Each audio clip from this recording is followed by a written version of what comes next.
All right, let's try this again. This thing is acting real funny. So I lowered the bandwidth a little bit more.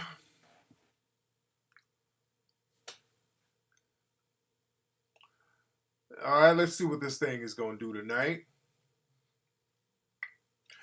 Can you guys hear me?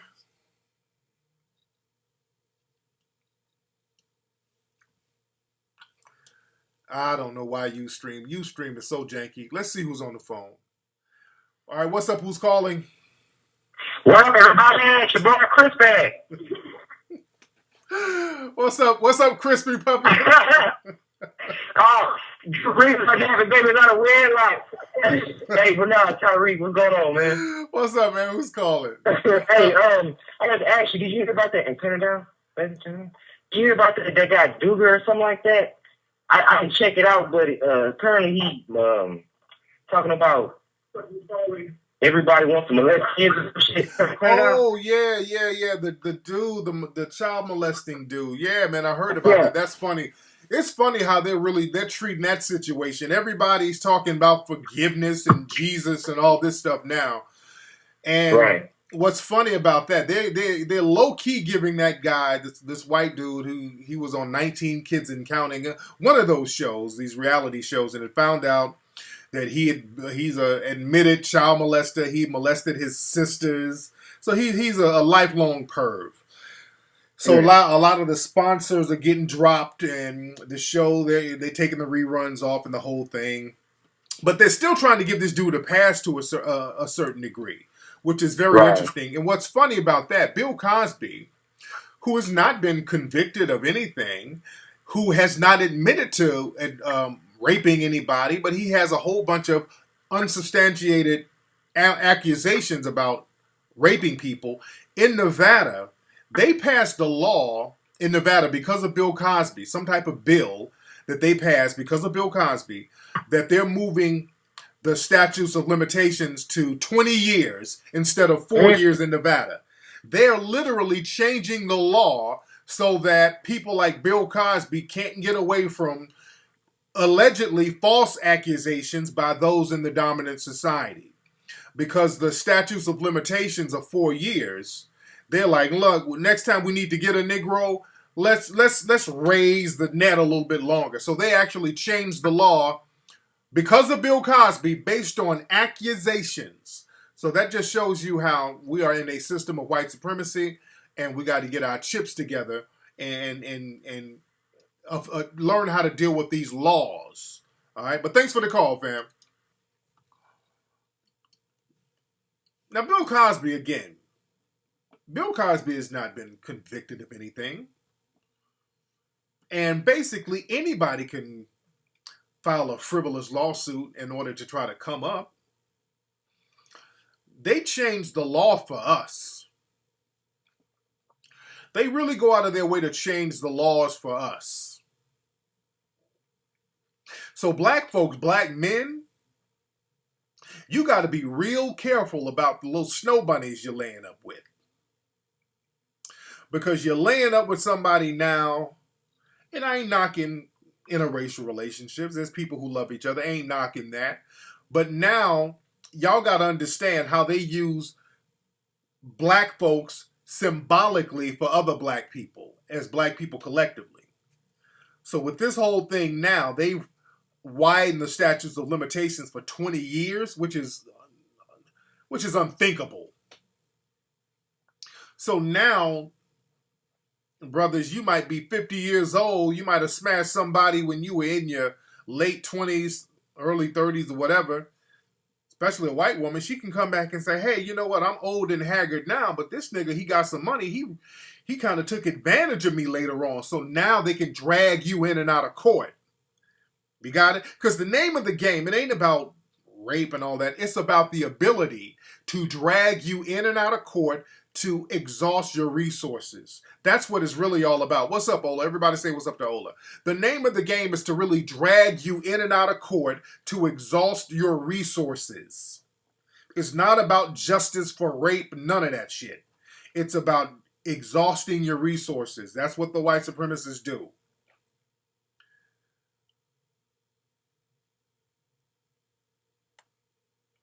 They drag you in and out of court. You got to pay lawyer fees. You got to go for civil suits, and they drag you in and out, and that tears your resources up. And hopefully they say, okay, it's just best to settle. That's the name of the game. Tupac talked about that, how he kept going to court. People kept dragging him in and out of court for stuff.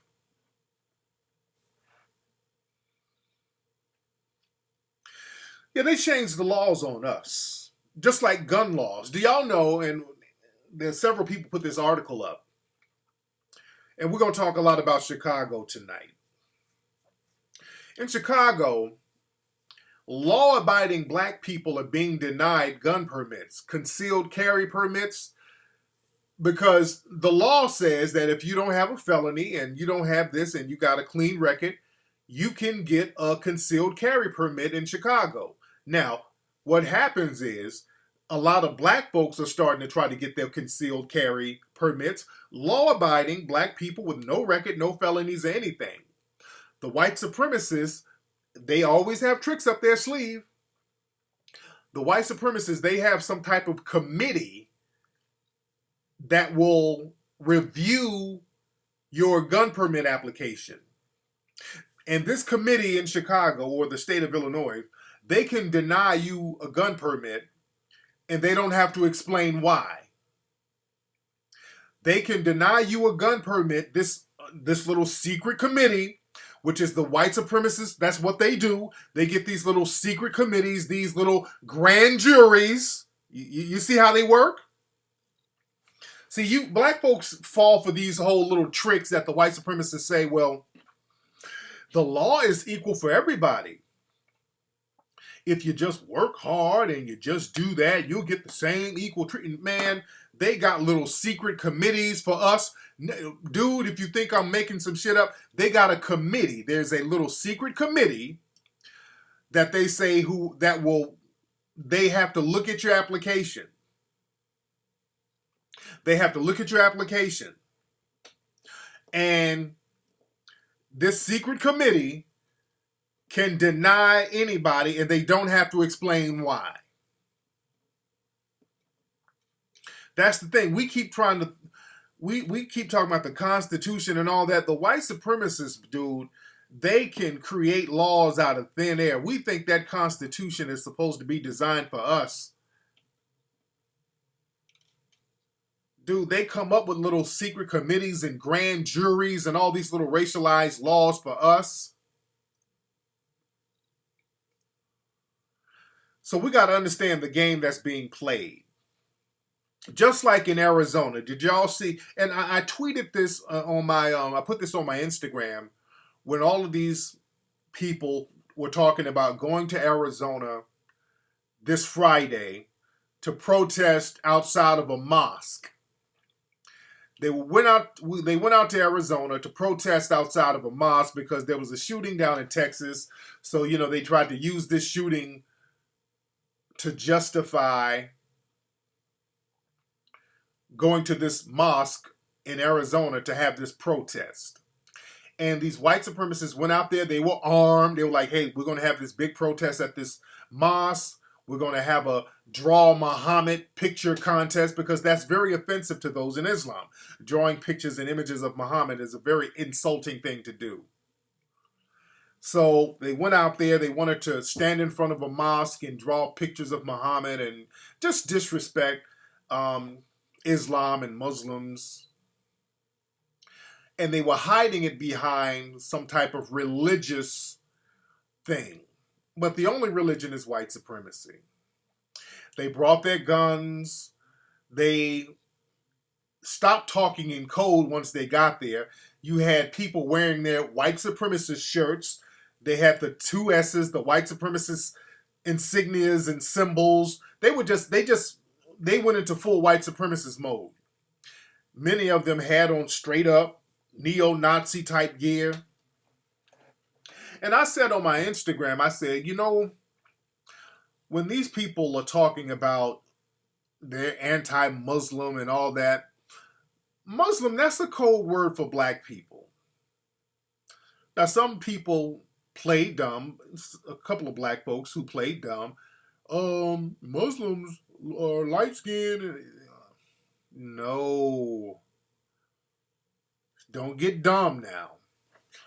That's the thing. The white supremacists, they know how to talk in code, and all of them know how to get on the same code. Black people are the only ones sitting around, fumbling around, bumbling around, not getting the code. Black people stay bumbling around, not even getting what the code words are. I'm telling you, the white supremacists use the word Muslim as a code word for black.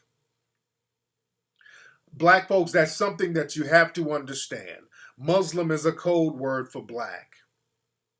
Whenever white supremacists talk about history, the Christians and Muslims, they're talking about Christians and Moors. That goes back to the Inquisition in Spain, them battling the Muslims, which were the Moors. That goes way back then. Muslim, no. Muslim means Arab. No. It's a code word. Y'all don't understand code words. Y'all don't understand code words. The white supremacists, they use code words. It's a code word for people of color, mainly black people. Y'all remember that's why they were calling Barack Obama a Muslim. Y'all remember that when Barack Obama was running for president, they kept calling him a Muslim. Even to this day, they call him a Muslim. They were portraying him with a turban and the whole thing. And then they went from Muslim to terrorist. You notice, see, they make all these terms interchangeable. They make these terms interchangeable. If they call you a Muslim, if you black, he must be, especially if you're talking about challenging white supremacy, they make you a Muslim. And if you're a Muslim, or you got an African name or whatever, you must be a Muslim. And if you're a Muslim, you're a terrorist. Black folks, y'all better learn these damn code words. They make these words interchangeable for a reason. Why do you think they have Assata Shakur on the terrorist list? Assata Shakur, who's not a Muslim from what I understand, but why is she on a terrorist list? You understand?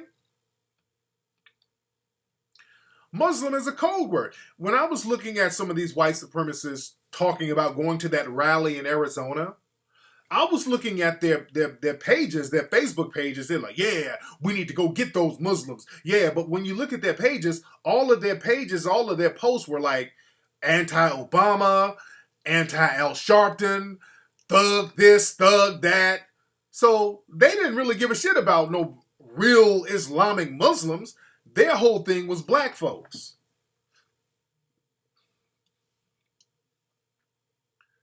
You got to understand the code word. Just like, you know what? Remember my wife last night, we watched the movie on demand. We watched that American Sniper movie about that Chris Kyle guy, that racist ass Chris Kyle, who they tried to make a big ass hero out of, who was a straight up little white supremacist. So the whole movie, he's over in, I guess, Afghanistan, somewhere in the Middle East, killing Muslims, killing Muslim children. And this Chris Kyle guy, he told of an incident where he and some other person went to New Orleans during Katrina, and he was shooting looters. Now, a lot of people who are supporters of him, they try to make it seem like he just kind of made the story up. Why would you make some shit up like that? Even I think he probably did it because there were little white supremacists down there killing black folks. All they had to do was call them looters. So this dude went from killing Muslims to claiming that he killed looters.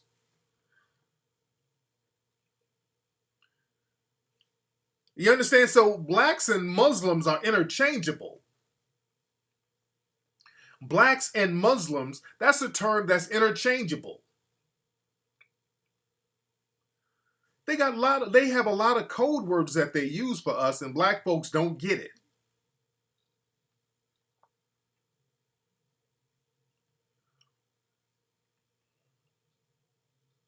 Yeah, looters, that was another code word.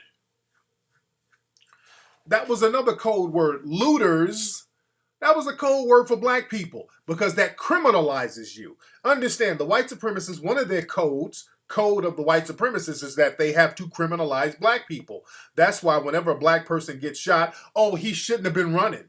He shouldn't have robbed that store, which Mike Brown didn't rob a store, by the way. He shouldn't have beat up George Zimmerman.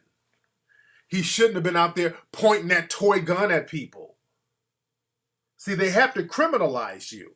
So if you're a black person, you just got caught up in a hurricane and you're trying to find somewhere to go, instead of being a survivor or a victim of a hurricane, oh, that Negro's a looter. Oh, yeah. That's why when y'all look at images of Hurricane Katrina, y'all remember Sean Penn, the fake white liberal Sean Penn? I don't give a fuck about Sean Penn, by the way. That whole fake white liberal Sean Penn. Y'all remember, Google some images of Sean Penn during Hurricane Katrina. Why was Sean Penn, people out there needed help, they needed food, they needed resources. Why was Sean Penn out there on a boat with a gun? Sean Penn's punk ass was out there in New Orleans in a boat with a gun. You dig? So there was a whole bunch of these white supremacists out there taking advantage of the situation. There was a lot of black folks who got killed out there in New Orleans during Katrina. We talked on that a little bit in Hidden Colors 3.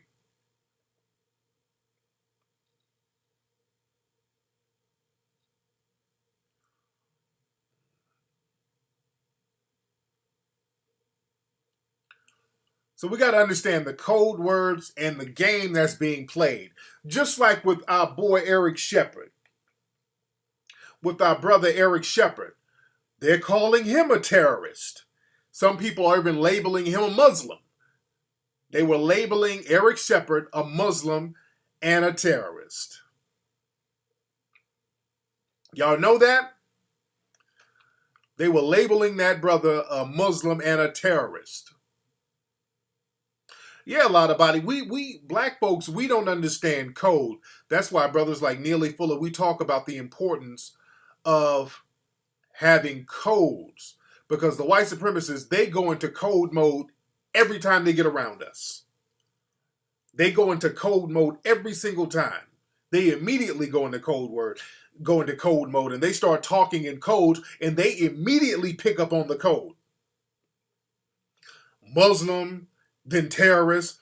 Yeah, let's talk about Eric Shepherd, by the way, too. Let's talk about our brother Eric Shepherd. Y'all know who Eric Shepherd is, right?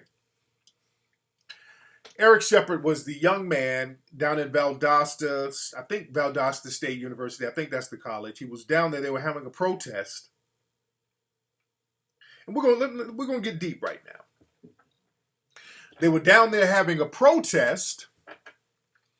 And I think he was stepping on the flag because they were protesting a lot of police brutality. They were protesting what was going on with Kendrick Johnson. And a lot of people don't know this. Yeah, and on Twitter, they had what's called the Eric Shepherd Challenge, where people all around the country were walking on flags and all that. We're gonna get deep. I want y'all to feel me. If you don't know who Eric Shepherd is, Google him. There's a young man. He's 21 years old. He was on the run. Very articulate young man. Very articulate young man. And what happened was it made a lot of press. It started getting international press that, they had this protest down in Valdosta, and he walked on the flag, and, he was defending himself. And what happened is that the police, they like, hey, we found a gun in Eric Shepherd's book bag, and now we're going to have to arrest him. So he went on the run. So they had this big manhunt for Eric Shepherd. They were looking for him, and they eventually found him in Florida a few days ago. He was on the run for about a month. All right? Now, I've been in contact, the family, Eric Shepherd's family, they were in contact with me. I was corresponding with his family, with his mother, very wonderful sister. Wonderful sister. I was corresponding with his mother. The family reached out to me, and Eric Shepard, when they were having that protest down there, they were raising money to have a Hidden Colors screening down there. When Eric Shepard was on the run, do you know Eric Shepard called me? Eric Shepard called me a few weeks ago. I was corresponding with his mother. There was a deal on the table. There was a deal on the table with Eric Shepard's lawyers. And this is the first time anybody's hearing this. I don't talk about a lot of this shit, but now that they got him, I'm talking about it now. Feel me on this. I want y'all to feel me. I know, Harlem. I know. Now, listen, feel me. Yeah, Angel, feel me. His mother and his lawyers, there was a deal made where Eric will turn himself in. Eric was going to turn himself in. I put up the bail money for Eric a month ago. We knew what the charges were going to be. They already had the charges laid out. They already said what the charges was going to be.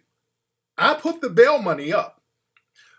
All Eric had to do about a month ago was to basically go in. They were going to give him some little bullshit charges. He had to go in, get booked, and he was just going to walk right back out. He was going to turn himself in with the lawyer, go in, get booked, and walk right back out. Got it? This was about a month ago. Now, and again, I already sent the money for the bail and everything. So everything is straight. Now, Eric didn't want to do it. He was like, well, I don't want to turn myself in. And I don't want to turn myself in. I don't want to take these charges. I don't want to take these charges. Now, he called me because he called to thank me for putting up the bail money. Now, when he called me, I didn't know where he was. Now, if law enforcement is looking at this, and when he called me, I had no idea where he was, didn't really want to know. I told him to turn himself in. When he called me, I said, brother, you need to take this deal. I don't know where you are. Don't want to know where the fuck you are. Just turn yourself in, because if they get you, they're going to throw all types of charges at you, my dude. Hey, if they listening, hell, they can listen. If the feds are listening, I'm just telling you what I told him. I told him to turn himself in. Because we got a deal on the table for you. You good. Just go in there, get booked. You're going to walk back out. No, man, I ain't trying to get in the white man's debt. I ain't trying to do that, man. They're going to have to drop all these charges. Because I didn't do nothing wrong. I'm like, man, my man don't understand this game, man. My man don't understand white supremacy. So I was trying to tell him, my brother, you need to go ahead and turn yourself in, But he was like, yeah, hey, man, I take my chances out here. Yada, yada, yada. I said, okay, all right. So that was that. I didn't stay on the phone with the brother too long. But I did tell him to turn himself in and take the deal that was on the table. There's a deal on the table. Take the deal on the table. You're going to be safe because these white supremacists, man, they'll use any excuse to come shoot you. And I told him, I said, brother, some of the people you're with, some of these people might snitch on you, brother, man. It's not a good look. Now, he was like, no, I'm going to just take my chances out here. Whoop, whoop, whoop. He was scared, and I get that. He's trying to, keep up a game face, and I'm like, okay. Bad look. So, I'm assuming, he gets a lot of bad advice from his friends. You got a lot of people online kind of egging you on. And I knew they were going to get him. My thing is, I didn't know he was in Florida. The way he was talking, he was like, yeah, I'm going to just take my chances. I ain't turning myself in, yada, yada, yada. Well, I'm thinking, well, shit. He must be out of the country or something. That's what I'm thinking. I'm thinking he's out the country. I had no idea he was in Florida. He's all right from what I understand. The lawyer went down and talked. I talked to his mother yesterday. The lawyer went down the lawyer in Georgia went down to Florida to check on him. So he's good. They're trying to bring him back to Valdosta. But I thought my man, the way he was talking, I'm thinking he's out the country. I didn't know he was in Florida. I'm like, if I had known he was in Florida, I would have been, like, man, if you don't get your ass in and turn yourself in, they're going to really get you in Florida. They're going to really get you in Florida. But what happened with Eric, man, he's a young dude, very book smart, very articulate brother. But my man, he's not that street smart, though, because he don't understand people running their fucking mouths, talking shit, egging you on. My man has a lot of people, especially a lot of these fake hotep niggas, egging him on. Man, you the revolutionary, you the best, you this, you that. And man, you can't listen. And let me talk to my young folks, man. Don't listen to some of these motherfuckers on the internet, dude. Don't listen to these people, man. Because at the end of the day, a lot of times, they ain't gonna really have your back. They don't know what the fuck they're talking about. They'll egg you on to do shit and act like they're gonna have your back and all that old shit. They'll egg you on and leave you out there hanging. They'll egg you on and leave you out there hanging. You dig? So my man was doing, he was doing some reckless stuff. Then before they arrested him, he was getting a little too comfortable. Now, Coco Doe, Coco Doe. Listen, look, read what Coco Doe sent to me. Look what this nigga, and this is the problem with a lot of us when we start talking about some shit. Niggas come with the dumbness. He said, Flex, I thought you were against cooperating with law enforcement. Dumb talk like that is the problem with a lot of these young people. You listen to other young folks, or not even young folks, just dumb folks, talk that dumb shit. Dude, if you are on the run, that ain't cooperating with law enforcement, nigga. That's saving your ass. My man don't understand, and he didn't understand the consequences of white supremacy. They're going to try to trump up, because we don't. Right now, they got my man on a no bail hold. Right now, for my man Eric Shepard, they ain't got no bail for him. Right now, he's on a no bail hold right now. No bail. You dig? So you got to play chess. You got to be tactful with this thing. You got to be tactful with this thing. Did I roast Coco Doe before? I think I roasted Coco Doe before. But you got to be tactful. Look, we under a system of white supremacy. You're in the belly of the beast. And if you have a bunch of white supremacists after you and the Klan and all this is putting up bounties on you and all this old stuff, number one, man, you got to be tactful. You got to lay low. Or you can't be in the States running your mouth and all this stuff. And my man put out a manifesto that he sent to the press, which is what he really should not have done. He really should not have done that. He put out this manifesto kind of going in on white society and all that stuff. And dude, when you're a fugitive and they're looking for stuff to get at you at, and you're not really protected and you're in hiding, you don't do that, brother. You don't do that. That's not a good look. And again, his mother's wonderful. She's like, hey, he's kind of hard-headed, you know. But again, he's scared. He's scared. He doesn't know. He doesn't know the consequences, and he's not really a street dude. So he don't really know how these laws work and how the white supremacists work and how they get down. He don't really understand that. My man has never been in legal trouble before. You understand? He hasn't been in no legal trouble before. He's never dealt with the law like that. Now, people, the hustlers, they'll They'll trump up shit on you at the drop of a hat, dude.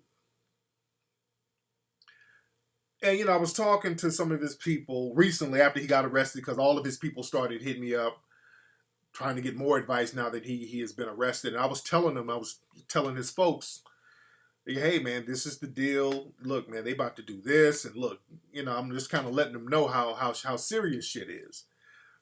And one of his partners was like, well, they can't, legally, they can't do this. And legally, they can't do that because, man, we are melanoid people in a system of white supremacy. They will create laws to do shit to us. Dude.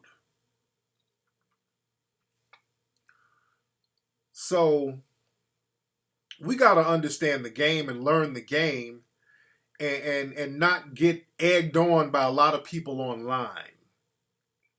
We got to stop being egged on by people online. And when somebody's giving you some advice, man, some real shit, when they got you set up straight, take that, man. Take the advice. We'll know the charges tomorrow. We'll know the official charges. I know already they're going to try to pile on some other shit. I already know. But my man, there was a cool deal already in place. Man, take what's behind door number one. I don't know what my man thought was going to happen, what the outcome was going to be. I really don't understand what my man thought the outcome was going to be.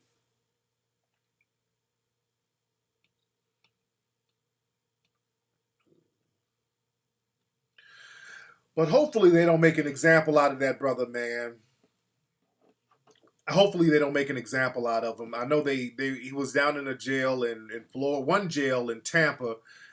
I think they moved him, took him out of population and put him in another jail somewhere else. So, hopefully my man is safe.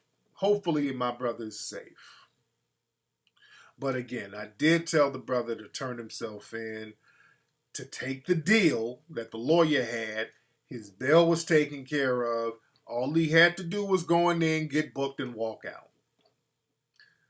Take the deal. It was a good deal. But he was like, I don't want no charges because I didn't do this. They need to drop all these charges. And brother, I'm my man. And he wrote this manifesto making demands like, I demand y'all stop trying to get me. And dude, you can't sell whoop tickets like that, dude. You can't sell whoop tickets like that, man. Because you ain't got no bargaining chips, and they know you don't have no bargaining chips. They know you don't have no bargaining chips, bruh. You dig? So yeah, you don't put yourself out there like that. Trying to sell wolf tickets and you ain't really got no bargaining chips. You ain't really got no backup like that. See, they end up making an example out of you. Especially you out there by yourself, really, and listening to a bunch of fake-ass people online. People online, they sound real rah-rah. People online are full of shit. They'll let you get your ass slaughtered out here. I understand he's a young dude. I understand. What's up, Lady More Natural? I understand he's a young dude. I understand that.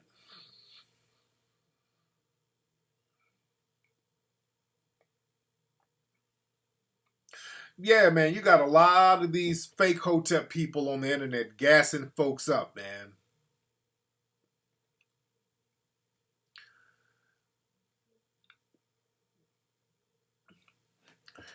Well, you say, well, go down. Well, he will go down standing at least. What's to say they would have honored the deal? The likelihood of them honoring the deal, it's about chess and it's about weighing your odds, sir. The likelihood of them honoring a deal that was brokered by a lawyer is more pertinent than you just running around being on the run and letting them catch you on their own and now no deal and they can throw whatever charge they want at you now and now you ain't got no bail and hopefully you leave out of jail in one piece.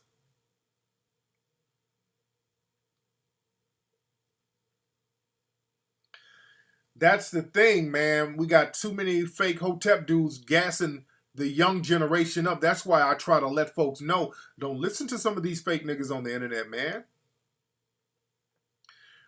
Right now, you ain't got no bail.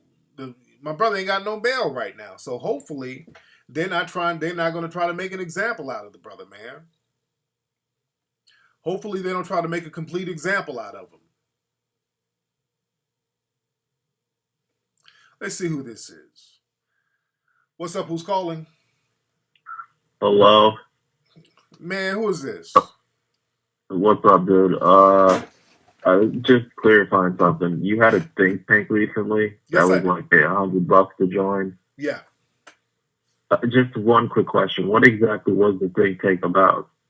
Well, or like, well, go ahead. Yeah, it was a lot of ideas that we talked about, a lot of good dialogue that we had, and really, if you didn't be a part of the think tank, we really shouldn't discuss it with you right now because you weren't a part of it. So it was a part of like-minded brothers talking about certain issues that we could do and things that we can build on and things that we can produce. And we just talked about a lot of good ideas. I'll just put it that way. I don't want to discuss things outside of the think tank because you are not part of the think tank. If you want to get a part of the think tank, get your $100 and put it down next time we do it. You feel me?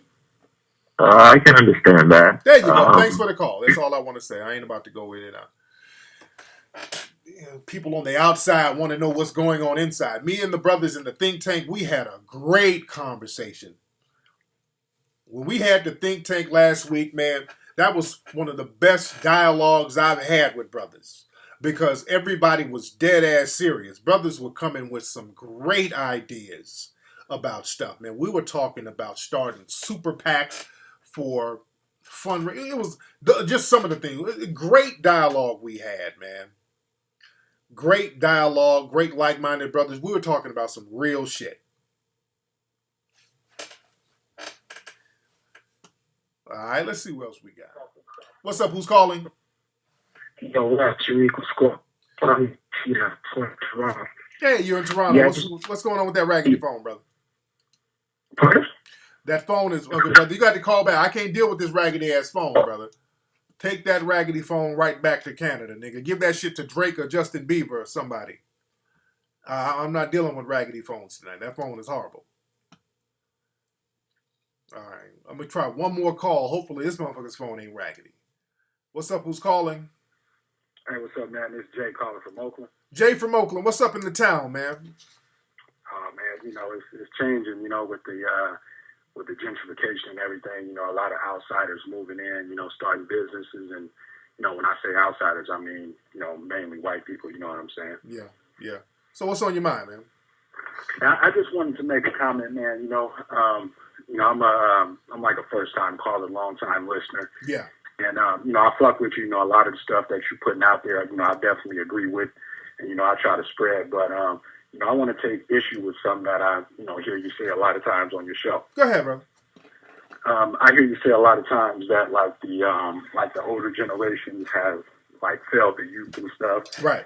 Hasn't, like, you know, given them, you know, anything to basically move forward with, you know, as far as progression, you know, building businesses and economics and that type of thing. Right. But, you know, I feel like, you know, when you look at some of the examples like, you know, Malcolm X, you know, Martin Luther King, you know, although, you know, Martin Luther King had kind of like a different ideology, you know, they were still, you know, united.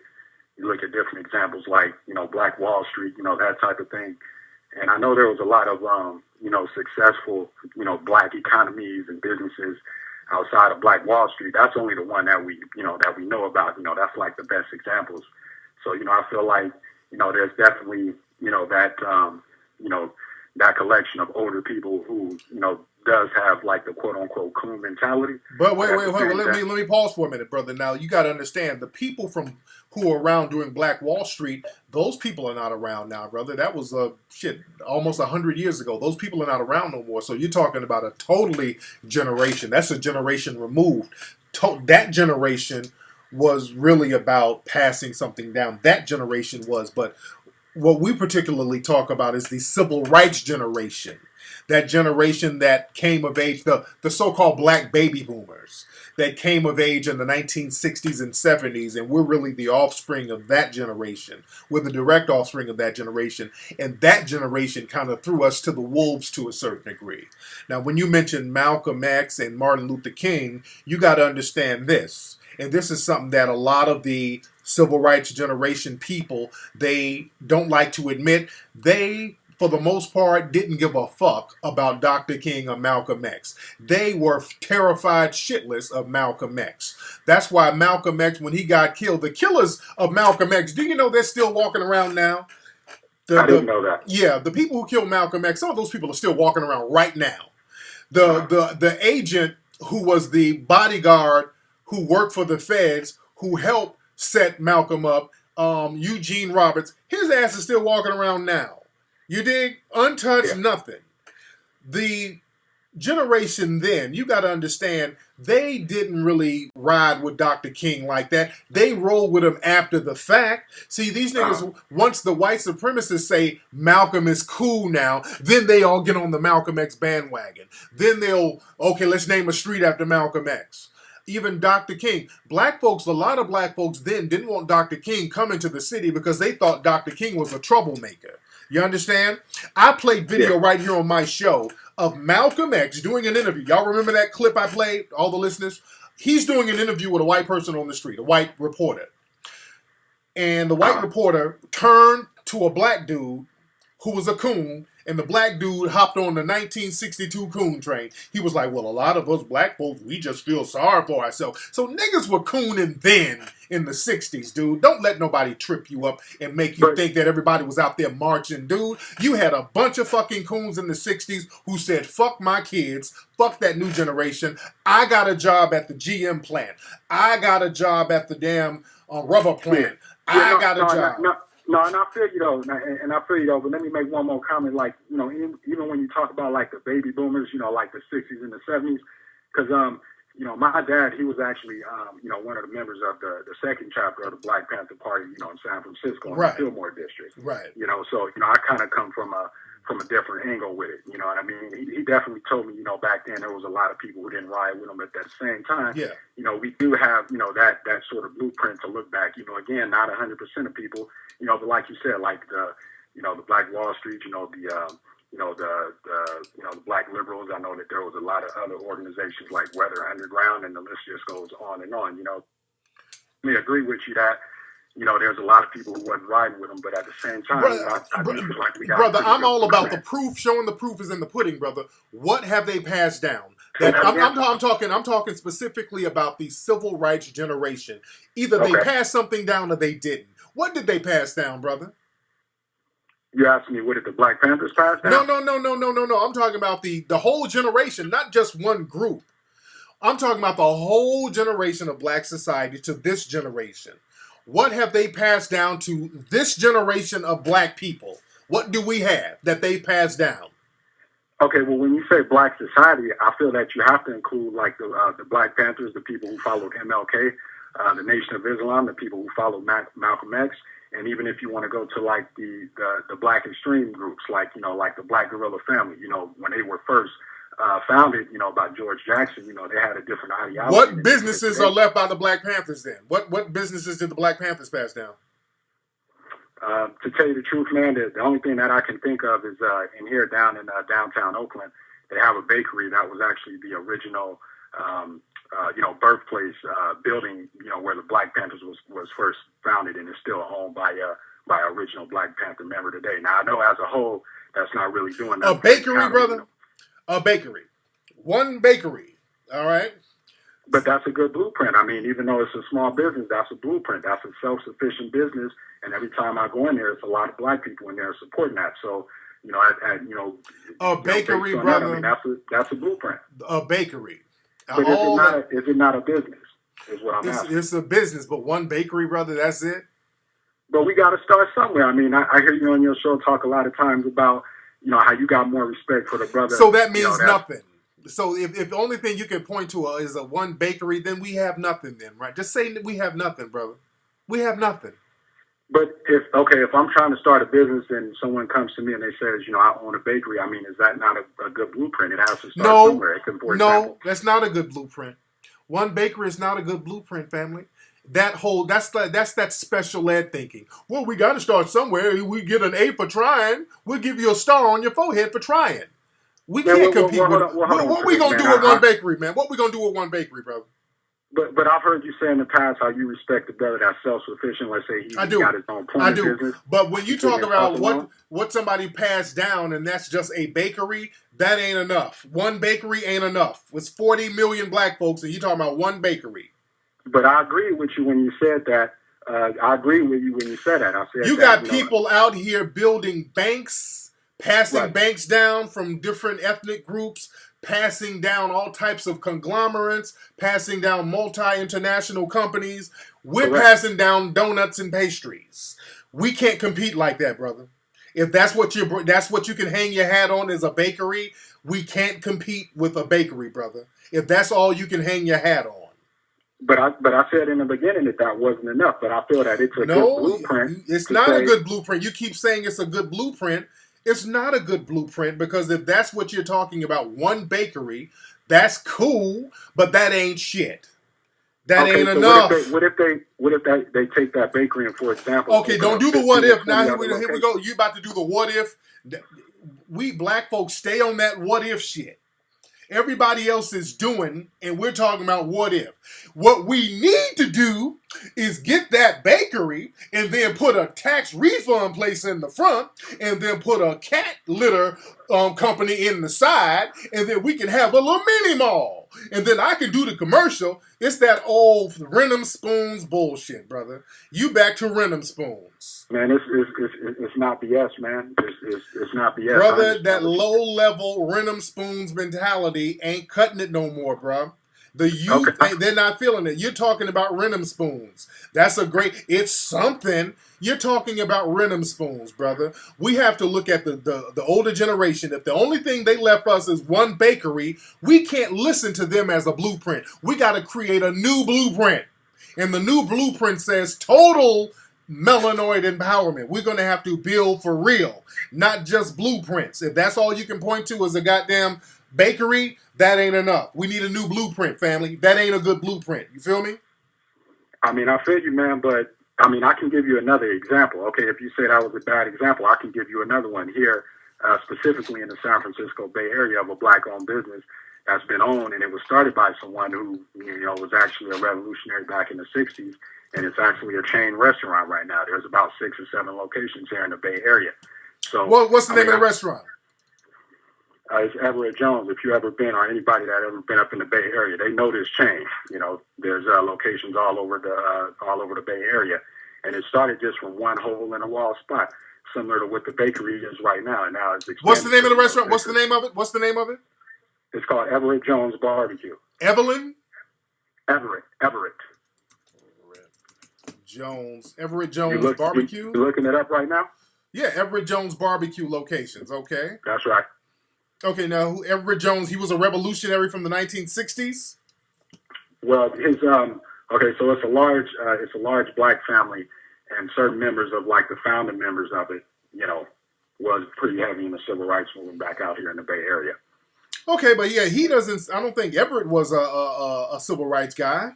I don't believe he was, but I know some people like the founding members in his family was. But the point I'm trying to make is that and they employ tons of black people. I mean, I think they employ all black people because every time I go in one of their restaurants, whether it's in downtown Oakland or in Berkeley or in Richmond, it's just 100% black.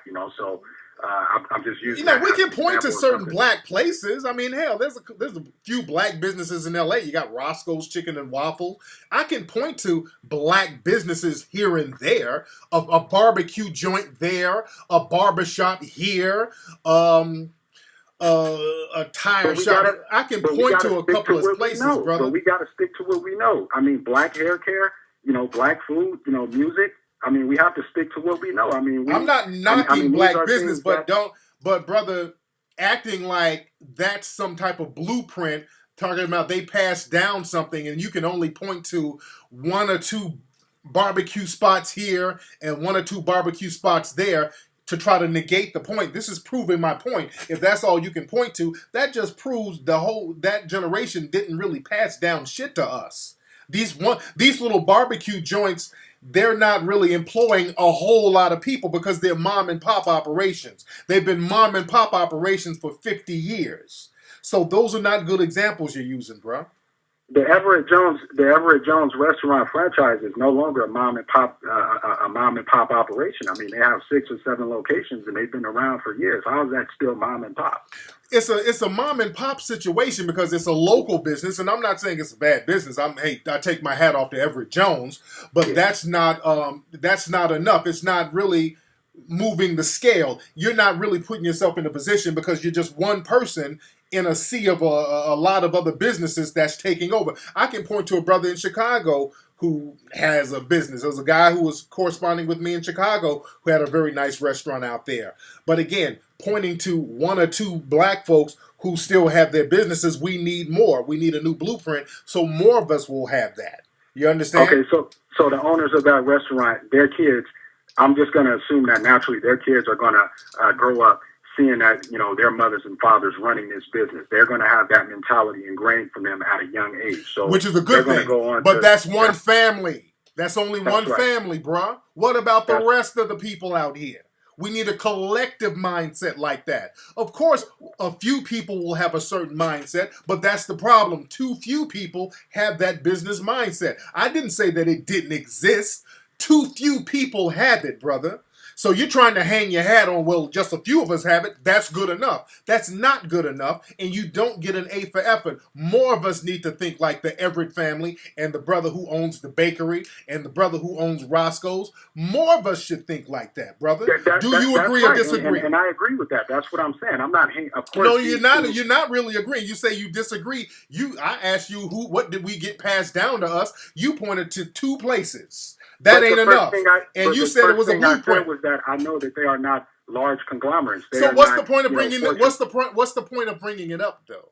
Because I'm saying it's a good blueprint to start. Like even though it's very small. Look, you did a show a few months ago, and the title of it was.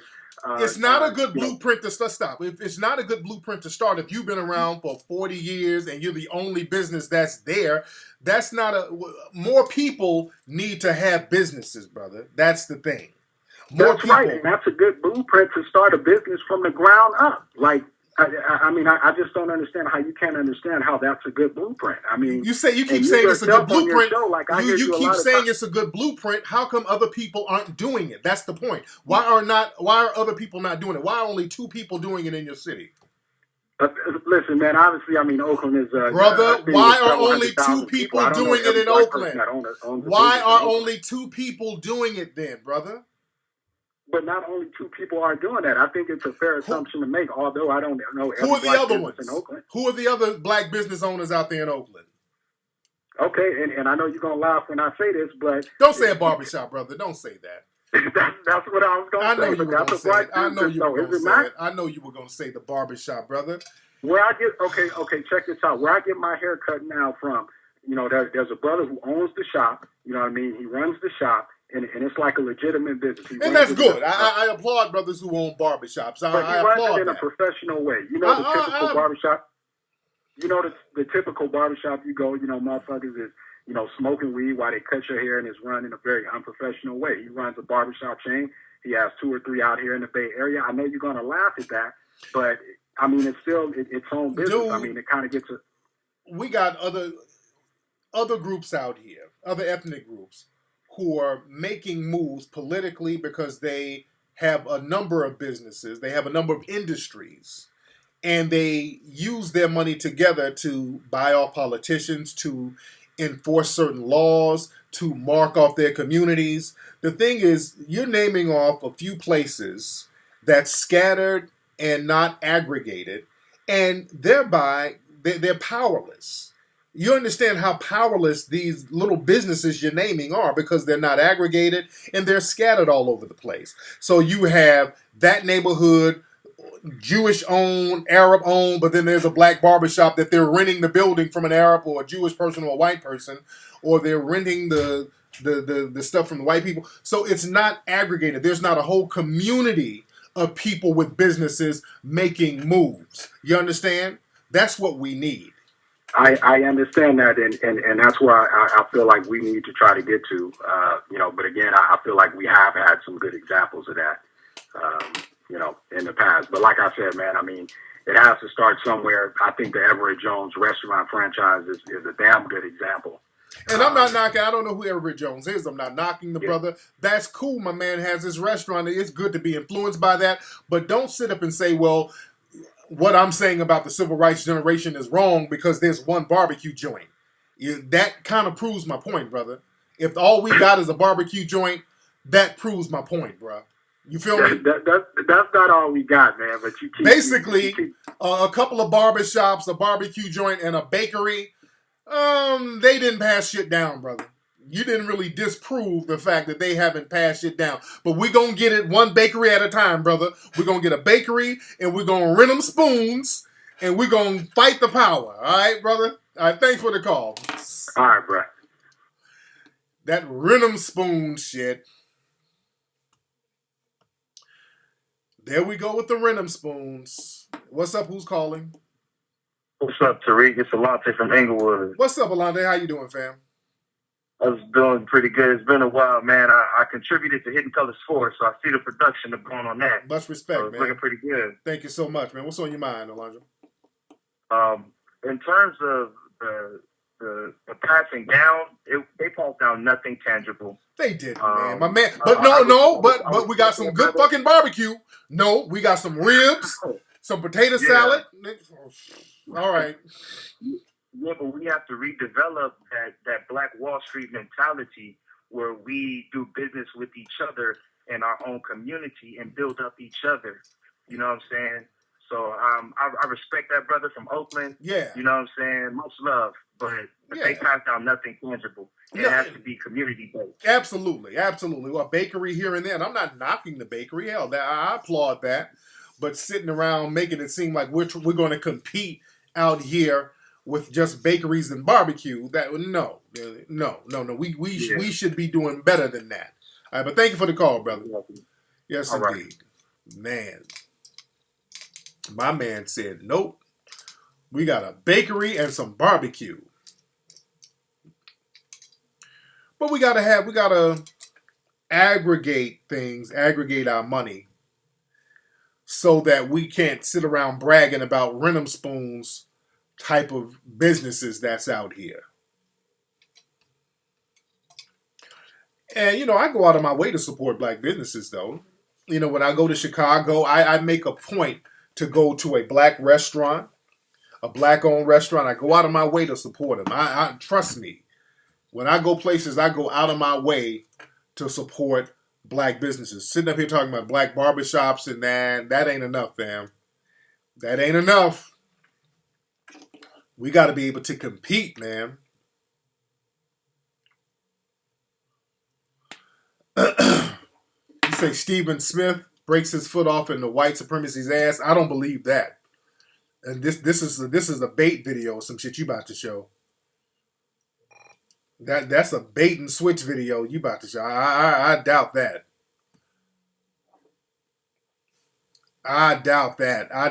Hold on. I'll watch this video later. I doubt Stephen A. Smith goes in on white supremacy.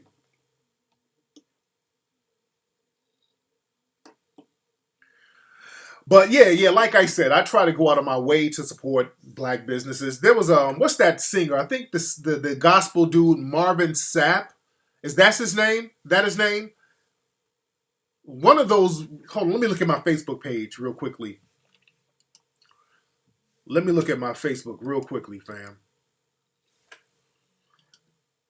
In Chicago, after church. Hold on, let me see. Let me find something. Hold on. We're in the room heavy. Don't forget, I'm going to be in Atlanta on July 11th. I'm going to be in Philly July 5th. That's Sunday. That's coming up next month. And I'm going to be in Detroit July 18th doing lectures. Get your tickets at TariqLive.com. The tickets for Atlanta are going to go on sale next week, but get your tickets for Philly and Detroit right now on TariqLive.com. Okay, let me find Marvin Sapp. That's his name. So Marvin Sapp, Reverend gospel singer, they were at Gospel Fest out there. After Gospel Fest, they went to a restaurant called Ruth's Chris Steakhouse. Ruth's Chris Steakhouse in Chicago. It's on 431 North Dearborn Street. They went in there after church. It must have been a number of them. And they pulled the old white supremacist trick on them. Remember this. A lot of times black people are fooled by white supremacy when it's just you. When it's just you or just one or two other black people, a lot of times the white supremacists can be overly nice to you. You dig? Okay, I don't know what that means. But a lot of white people or white supremacists, they can be very nice to black people when it's a very small number of black folks. When it's a handful of black people, a lot of black folks are treated very nice. You dig? And black people get fooled by that. Black people are fooled by that. The problem is you'll get to see how the white supremacists really think when it's a large number of black people. Their whole thing will change up when it's a large number of black people. Then they go into code mode, immediately go into their code mode. Just like Claude Anderson say, when it's like 6 or more black people, then they go into alert. So Marvin Sapp went in there with some people from the church event. They went to this steakhouse to eat. Yeah, I banned that last snowman dude. I banned him. But they went into Ruth's Steakhouse in Chicago, and the white supremacists went into code mode. They told them the whole dress code lie. Well, you can't get in because of your dress code. But they pointed out, okay, there's people over there with ripped jeans. There's a person there with a t-shirt. There's a person there with a this and that. And they still turn them away. So my man Marvin Sapp, he was complaining on Facebook and all that. But again, once you're in a system of white supremacy, you have to expect that. You have to expect that. Ola, we were out there in North Carolina. They pulled the same thing on us in North Carolina. They pulled that on us at a mall. And they did that to Claudia Jordan and Genuine out in, I think, Mobile, Alabama somewhere. Mobile or Montgomery. They went into a mall and they said, well, you can't wear glasses in the mall, so you got to leave. Because I guess they thought it was too many Negroes. So the white supremacists, they use these little code words and they use dress codes and all that stuff as a way to Jim Crow you out of certain situations. They just didn't want to have too many of those black folks in that restaurant making the white customers uncomfortable. Chicago is a very racist ass city. Chicago is a very racist ass city. There's a brother who emailed me. He has a restaurant out there and they keep shutting him down because his restaurant is black owned. It's in a very nice spot. And the other white businesses, they sit up and complain that there's too much noise. But I've been to Chicago so many times. Man, you go by some of them white-owned bars and restaurants, the people are laughing, yelling, screaming, drunk, fighting, music blasting. Nobody says nothing. He said Marvin should have thought about finding an Everett's barbecue.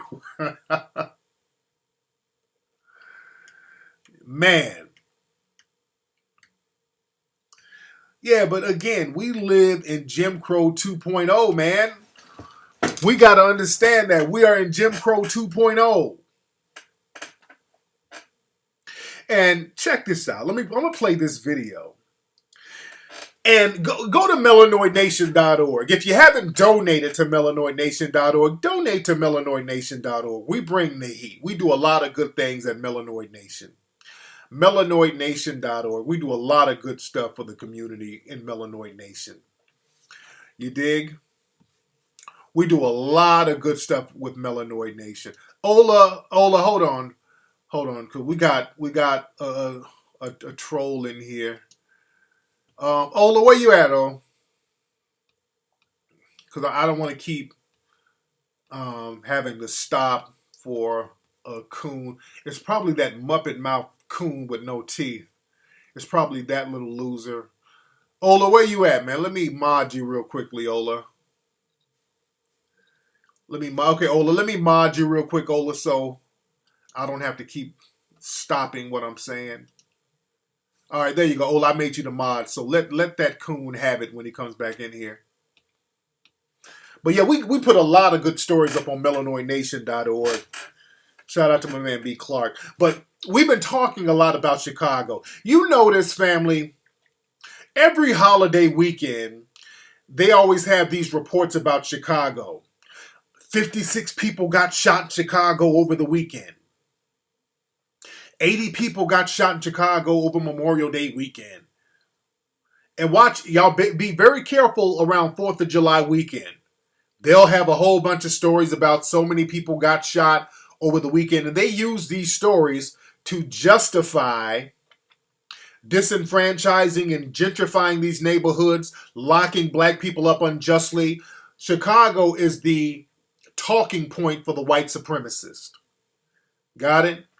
They love to point to Chicago as their talking point about what about black on black crime? How come y'all blacks don't do nothing about Chicago? You got to understand that. The white supremacists, they keep the crimes going up in Chicago. And we talked about something on melanoidnation.org. A lot of these murders in Chicago, many of these murders are not committed by gang members. We did a whole story on melanoidnation.org. We suspect, and many people for years in Chicago, they suspect that law enforcement is really behind a lot of the killings out there in Chicago. You gotta look, Chicago police, they have been corrupt for years. Don't believe everything the white supremacists tell you. If they keep telling you you're violent, look at you people in Chicago. Look how violent you. Look, dude, the white supremacists are good at doing shit and blaming you for it. The white supremacists are good at doing stuff and blaming people for it.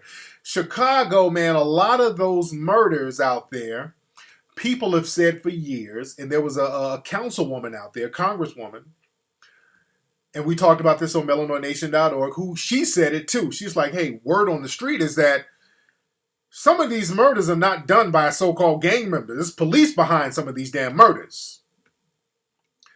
And she was repudiated. They got on her ass and they kind of silenced her for saying that. But for years, people have suspected that many of those murders out there in Chicago, a lot of times, law enforcement, you got undercover cops who's behind that shit. That's been the word for years out there. There's a lot of dirty, corrupt cops out there. Now check this out. There's a video that came out a few days ago. We put it up on melanoidnation.org. There was a shooting out there in Chicago in broad daylight. Somebody caught it on a dash cam. It wasn't a police officer. There was somebody. It was a civilian automobile. It might have been a city worker or somebody, who knows. But it wasn't a cop, but it was somebody's dash cam that was parked. And they caught this shooting. There was a shooting in broad daylight. I want y'all to look at this. This happened in Chicago last week. I want you to look at this.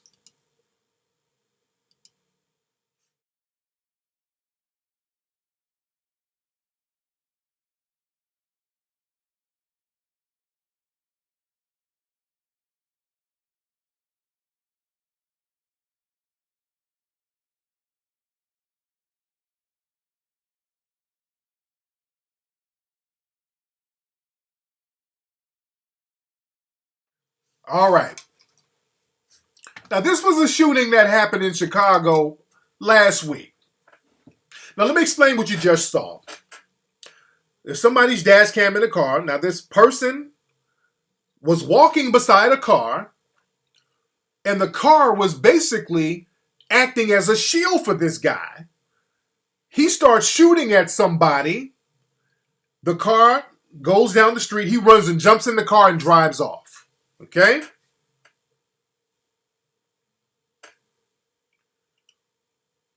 I'm going to play it again. I want y'all to really look at it. So you got this dude. He's shooting in broad daylight. A car protecting him. He hops in the car and drives off. Now, the car was protecting him. Let me show y'all again. Because they always talk about all these shootings in Chicago. And they blame it on gang members. Look at it again.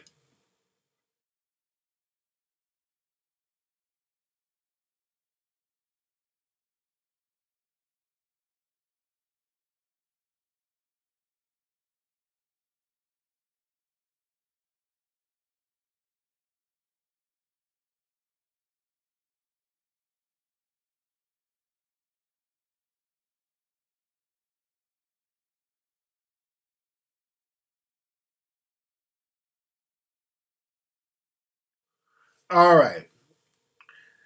Now, you look at this video. What appears to be a white dude who clearly looks like an undercover cop. That dude who shot, everything about him looks like undercover cop. He might as well have had a name tag that says undercover cop. That looked real damn suspicious. Man, he looks like an undercover cop. The way he's holding his gun was like some type of law enforcement training.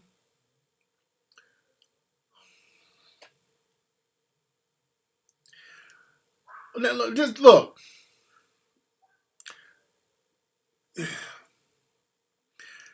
Look. Now, this shooting was done last week in Chicago. They didn't catch anybody. Nothing else. This came out last week. You heard nothing else of it. This came out last week. You heard nothing else of it. You didn't hear about nobody getting arrested or nothing. You heard nothing else of it. If you look at the show First 48, you can solve a shooting or whatever in 48 hours. Without video. You're trying to tell me a person who looks like an undercover cop or whatever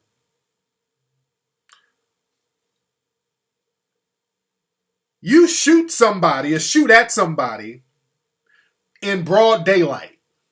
Broad daylight. There's people walking around, a little white lady walking around the whole shebang. You shoot somebody in broad daylight. It's caught on dash cam. The car you jump into is on dash cam. All they got to do is enhance the video so you can see the license plate. You can see the license plate. But they didn't catch this person. You shot a motherfucker in broad daylight. You can see the make, model, and license plate of the car, but you ain't catch nobody.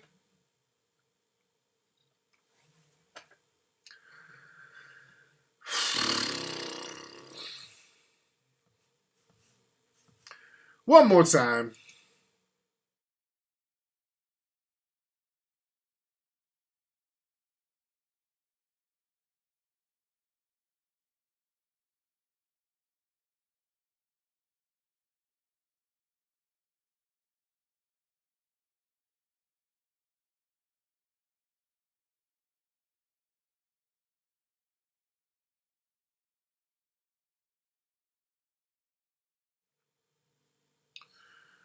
Dude, you could see the make and the model and the license plate of the car. All you got to do is enhance the video to see the license plate. Even if you didn't have the license plate, you can trace the make and model of that car. And you got a witness, but they didn't get nobody, man. Come on. Because that's one of them. They didn't catch him, and that's a damn cop, dude. That's a cop. He looks like a cop, shoots like a cop.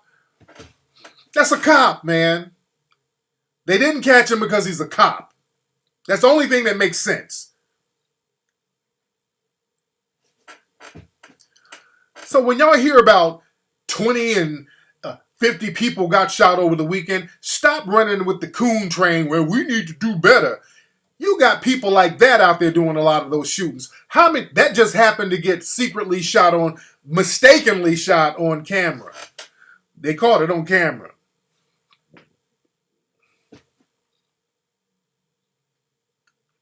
The car was a shield for the dude. The person in the car was the getaway driver. If you look at the car, the dude got in the car when it went down the street. That was a setup. Those are cops, man. Those were cops.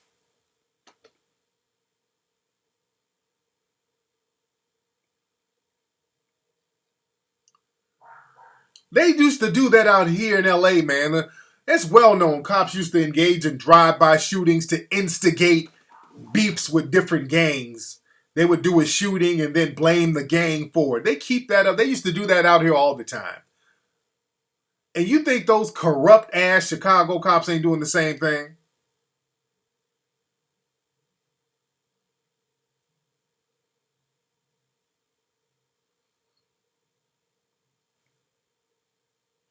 Yeah, they had to pay people off for torturing them out there in Chicago. They had torture facilities out there that they would take you and beat you. And we ran another story on Illinois Nation. They had a brother who they caught him on a gun charge, and they made this brother dress up. They put deer antlers on the dude and pretended that he was like an animal.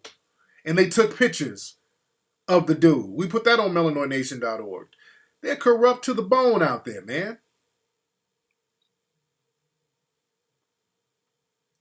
And you heard nothing else about this, a shooting in broad daylight in Chicago. And you hear nothing of it. You hear nothing else about it.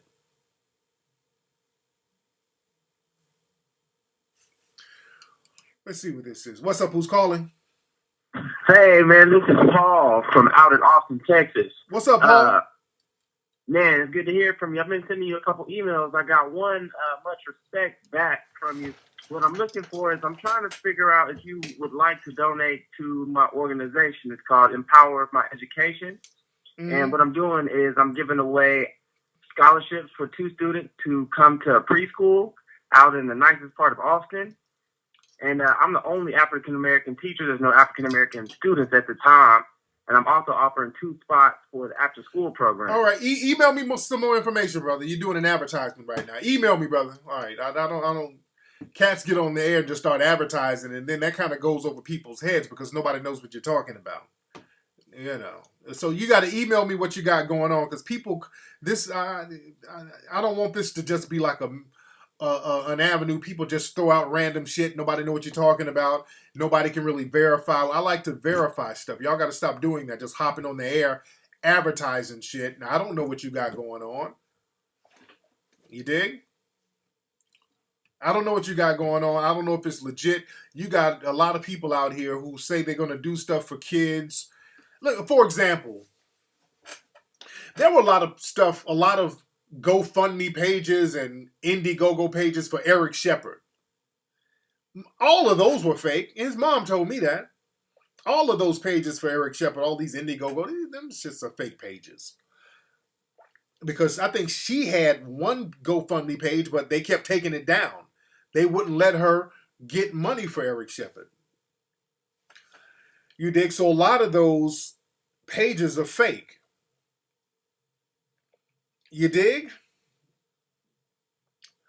So that's the thing. I can't answer everybody's email, Lodi. I'm not obligated to answer everybody's. I get 1 million emails a day. I can't answer everybody's email. You dig? I get to your shit when I can get to it. But I'm just not obligated to answer everybody's shit. Sometimes people get offended if I don't call them back, if I don't answer them. And I say this to everybody. Look, I'm not obligated to hit anybody else back just because y'all hit me up for something. You know, I get a lot of emails. I can't answer everybody. You know, email me some more shit that you got going on. If I can fuck with it, I can. If not, you move on and roll with somebody who can fuck with it. You dig? That's the name of the game. Yeah, just calling me over and over again. If you know, find somebody else who would fuck with what you got going on. Just calling me over and over again, that's not the answer. If I can rock with it at one particular time or whatever, I can. There's a lot of shit that I do. Yeah, I'm only one person. See, people got this whole thing. You dig? And again, a lot of times when I look and see something, I get 1 million Renum Spoons emails. I get Renum Spoons emails all the time, man.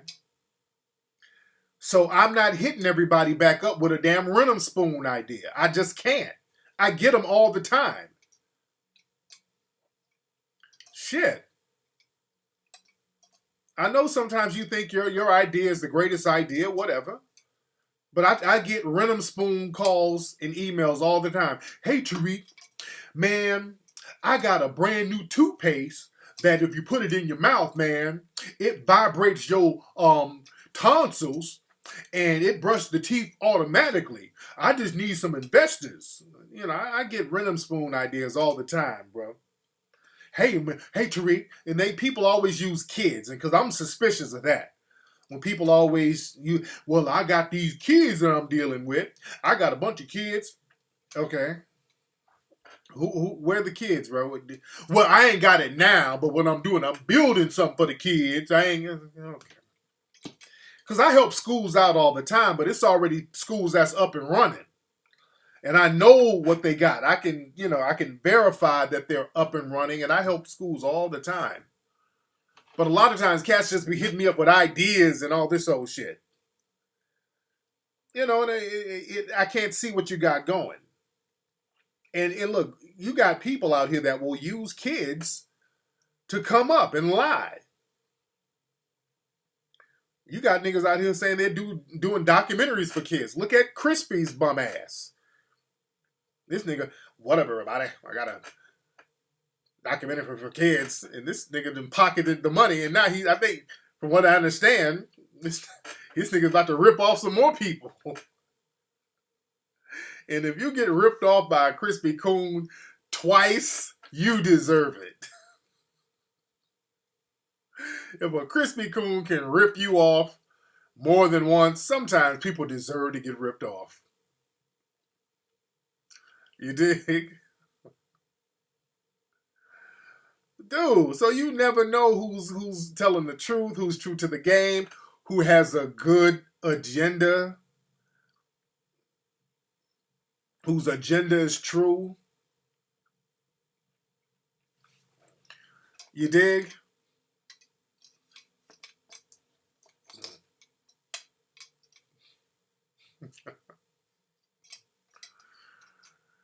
Man. Let's see who we got. What's up? Who's calling? Yeah. It's the guy that called the other day on the calling crowd, and it was kind of funny and shit. Aren't you from Toronto, right? Canada? No, Ottawa. Ottawa, Canada. You're the African brother, right? Yeah. Okay, there you go. What's up? Yeah. I'm from Burundi. Burundi. There you go. Yeah. What part of Africa is Burundi from? Is that West Africa? Where's that? No, it's East Africa. It's part of the East African community. Okay. You know they got like a free trade union deal going on over there right now. You familiar with that? Yeah, no, not really, but that's on the positive note. But there's also a negative. There's a crisis, kind of a crisis, because the president is trying to be elected for a third term. Yeah. And well, it's illegal in the constitution of the country, you know. Okay. And go ahead. basically, go ahead. basically there's a lot of protests, and myself, I participated in protests here at the Parliament here in Ottawa. So what the protest was against? What exactly? Against the third term of the president. The third term. Okay, so y'all didn't want. So is the president? Do y'all think he was put in there by Western powers, or what's the deal? Well, because the first time he got elected was by the Parliament, you know. Okay. And the second time he was by the people. Okay. There you go. All right, so what was the question you wanted for the show? Wait. Stop. What was the question you had for the show? I don't want to get too much into some other shit. What was the question you had? Oh, yeah. My question was, what do you think should be the solution for this little crisis that's for the worst not to happen, you know? Why do you think it should be the solution? Because, like, the people, we say, no third term is eligible in the Constitution, but like the president is saying no. I can run for the third term because, you know. Yeah, well, I guess he shouldn't. If the people don't want him there, he shouldn't run from a third term. But I'm assuming that he was put there by Western powers. You know, he's part of a puppet government. That's what it sounds like. The thing is, you know, you need your own people that you need a person in there that the people of Burundi, they elect. But you also need to protect that person. And the thing is, the white supremacists, when you get rid of one of their puppet leaders, and put in your own leader, all of a sudden Boko Haram shows up, and then ISIS and Ebola. So the white supremacists, they know how to attack you indirectly. So this is why you guys got to be very careful in these countries and in Africa about letting in any suspected white supremacists. You got to understand that they come in as missionaries. They come in with smiles on their faces, and that's how they get a foothold in there. Y'all got to start saying, hey, look, we don't need none of y'all suspected white supremacists in here doing anything until we get our shit together. Y'all got to get bold like that. The problem is a lot of our African brothers, man, when y'all see the white supremacists, y'all hearts light up because they have all the resources and you let them in, and y'all got to start really shutting shit down like some of these black communities here need to start doing. We got to stop being so dependent on the white supremacists. That's the main thing. And stop jumping for joy when y'all see them. That's why I want to get over there and work with brothers about opening schools up and all that. We can do that on our own without letting the white supremacists go in there, opening up a school and using that as a way to get access to the resources in the land and everything else of means in those countries, because there's too many resources in Africa for us in Africa to not be capitalizing off those resources. You feel me? Yeah, that's good. We should definitely keep it between us, you know? Yes, indeed, man. Much respect, man. All right, thanks. Much respect, bro. Thank you, brother. All right. That was him. This is him right here who just called. Right here. Hold on. How you want me to? How do you feel? Love real. How you want me to? I had to get him. Y'all know I had to get him. I had to get him. You dig? But yeah, man, they got this new free trade African Union thing going, and I hope that pops off, man. I hope it. You know, man, I really hope this gets some good economic footing going on for brothers and sisters over there in Africa, man. I really, really hope it gets popping, man. And I got to get over there. I really want to get over to Ghana. I got to take my yellow fever shots so I can get over there. I'm going to go to Hawaii next week. I got to do some writing out there. I'm going to Hawaii next week.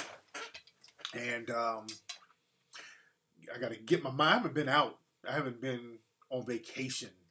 I've been just grinding so hard with it. So I get to go to Hawaii with the family, recharge, get my brain cells in order. So now when I get back, because I'm going to be touring this summer, so I got to get it popping.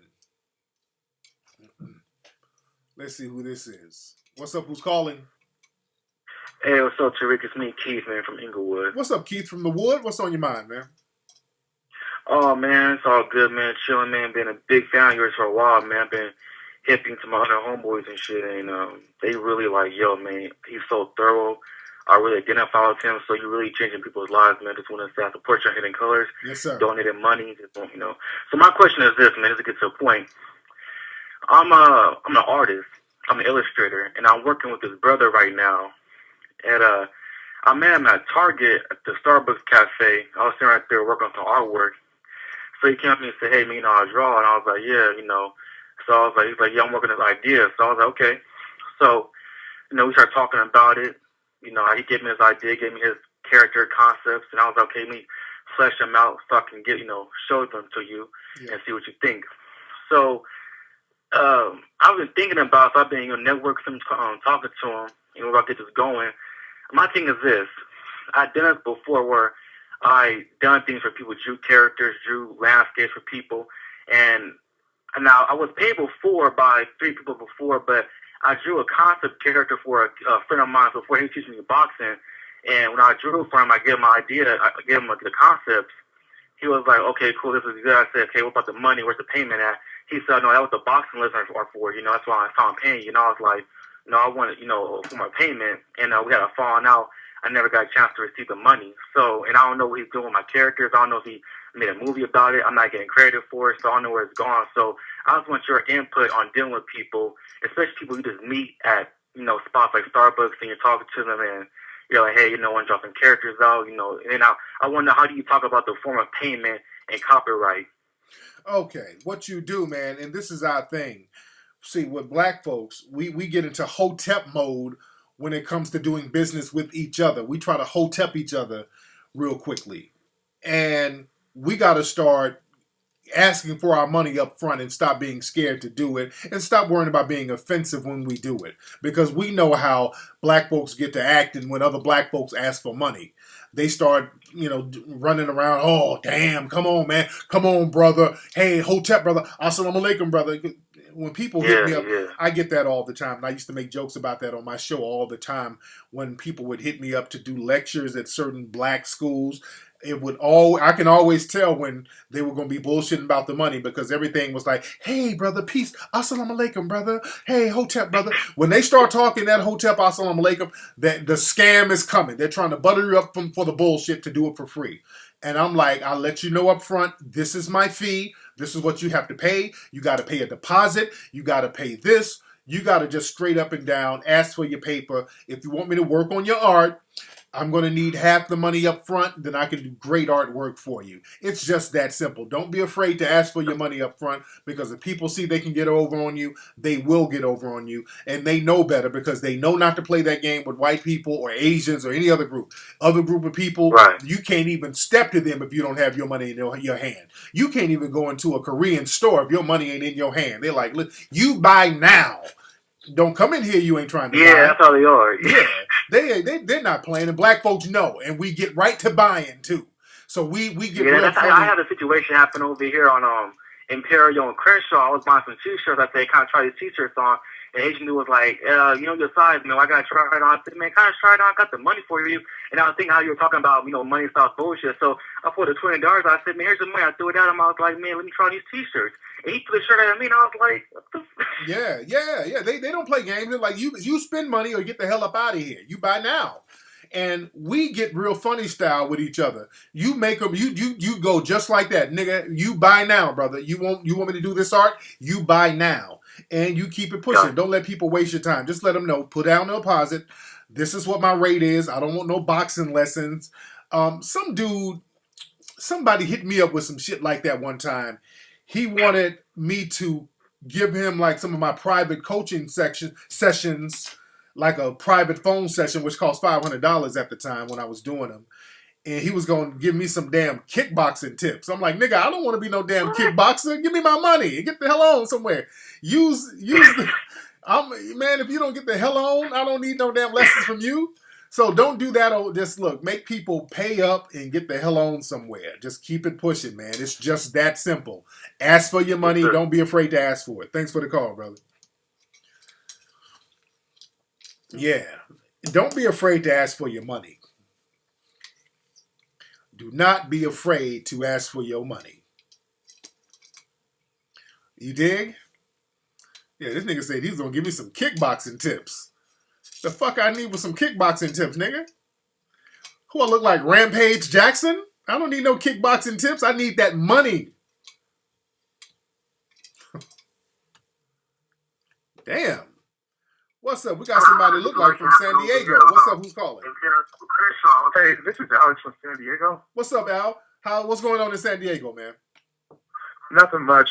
I was in a barbershop on Friday, and I was talking to some of the people in the barbershops for like some immediate solutions as far as black empowerment.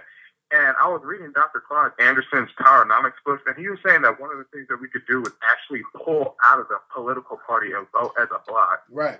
One of the barber shop owners were thinking that that would be effective, but if we were to try to buy off a politician, that corporations would knock us off. Well, look, the thing is, when you vote as a bloc and have your money, see, they need those numbers, and they need the money.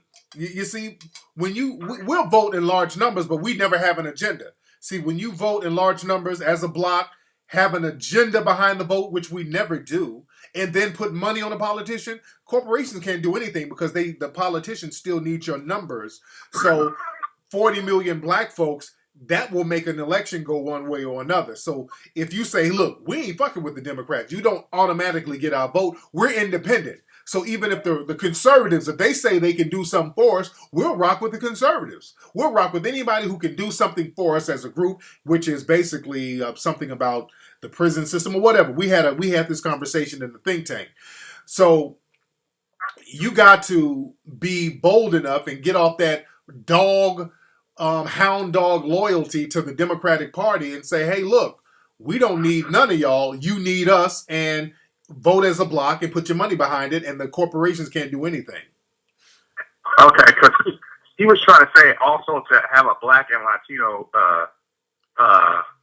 uprising, or I mean not uprising, but kind of like a coalition. No, because the Latino, they already have a coalition. They don't need us. They got a coalition right now with Abel and Gore and all those people. They helped get Barack Obama elected, and they put money up. They had a PAC and a bloc that they voted for with. And they voted together, put money on Barack Obama's campaign, and that's why Barack Obama will speak out for immigration laws. You did? So he's been a great friend to the Hispanic community. He speaks out specifically for Hispanic needs. You feel me? All right, man, thanks for the call. There's a lot of noise going on in the background. He's yelling over folks. But yeah, they speak out. Who is Mindy? What's this Mindy person? Okay. Yeah, block that Mindy person. She's going to have to go.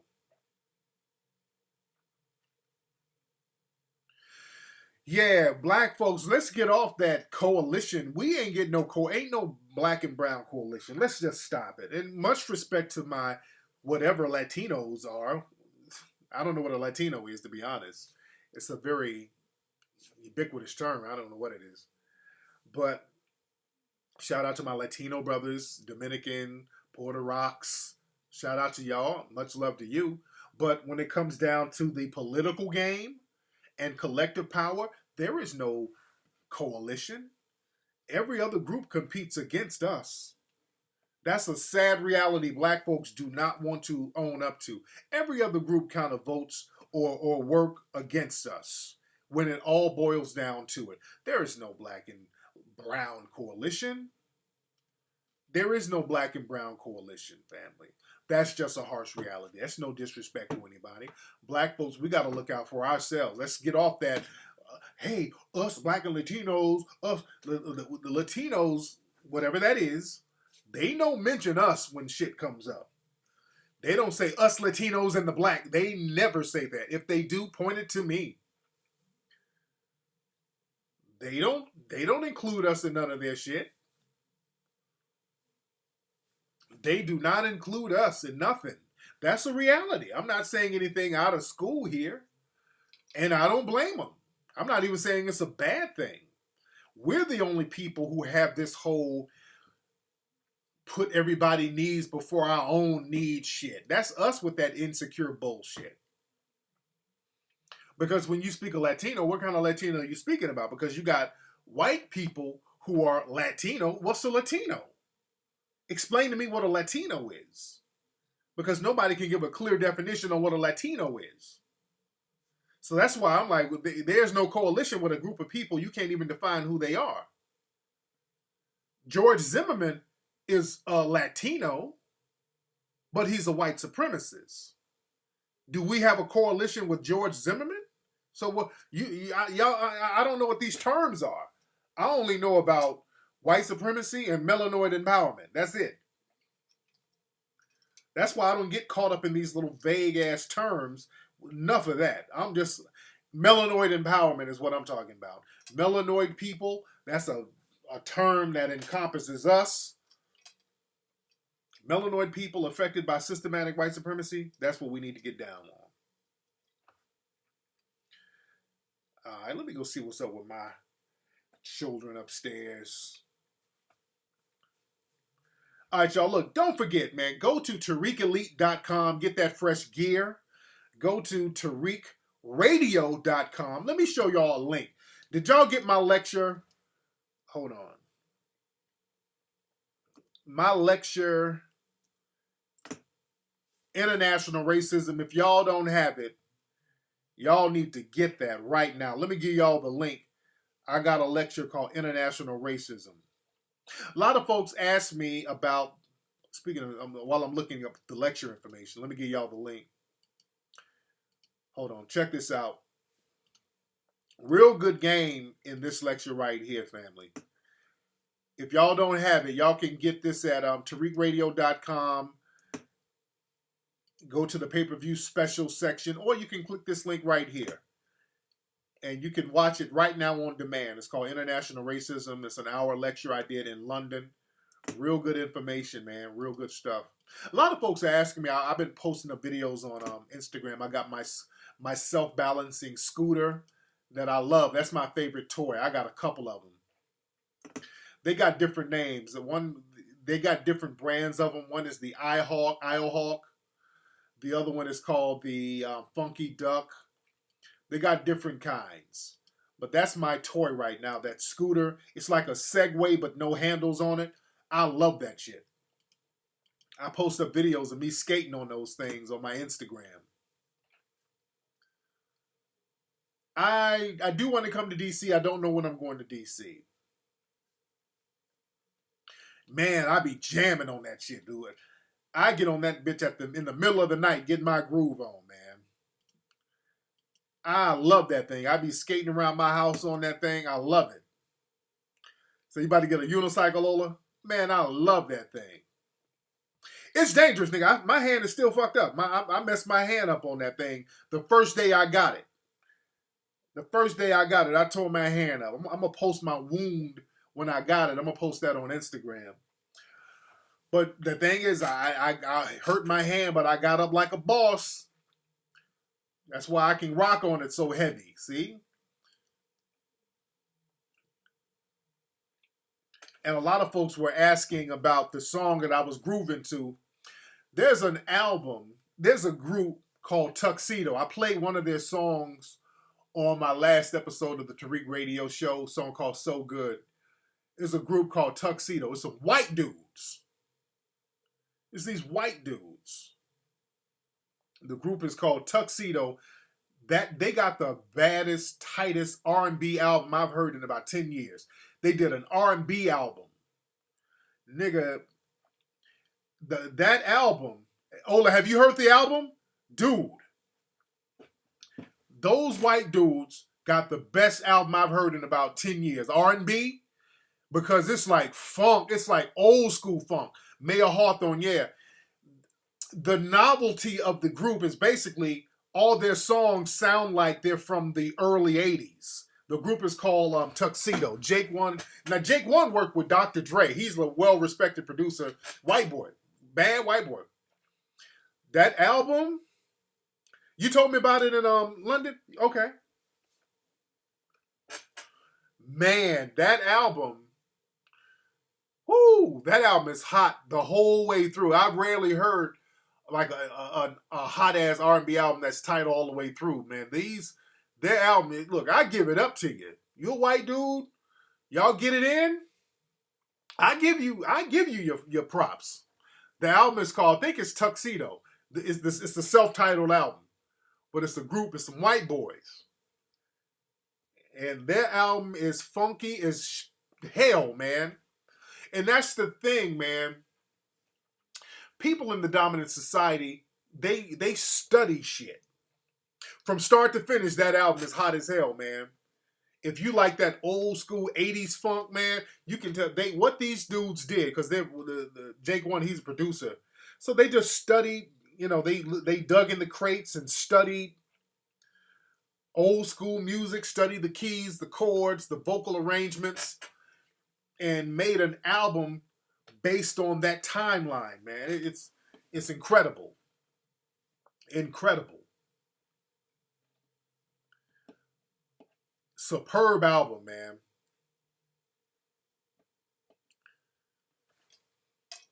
Yeah, man. Tuxedo is spelled just the regular way. The album is by a group called Tuxedo. Best R&B album I've heard in 10 years. Hands down, man. Eric Robinson, man. He makes, is it Robinson or Robertson? He's the shit too. He works with him and Fonte and all those dudes, man. They make some hot shit. Eric Robinson, he's real underrated.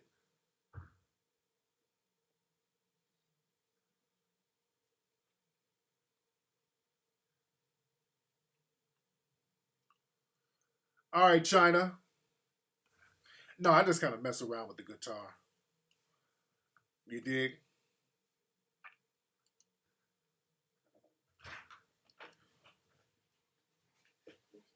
Yeah. You just got back? Where'd you go? You went where? Did you eat there? No, I went to the mall to get the cookies and Subway, but they were closed. Okay, you did. Was TJ still asleep, or did you take him with you? Sleeping right. He was real sleeping. Okay. What's the seer doing? Crying. Okay. I was about to come upstairs in a minute. You not gonna come and say hi to everybody, Nina? I'll take him out. Oh. I must stay on just a little while longer so y'all can see a seer. But yeah, man, that album, man, is the Bazam, man.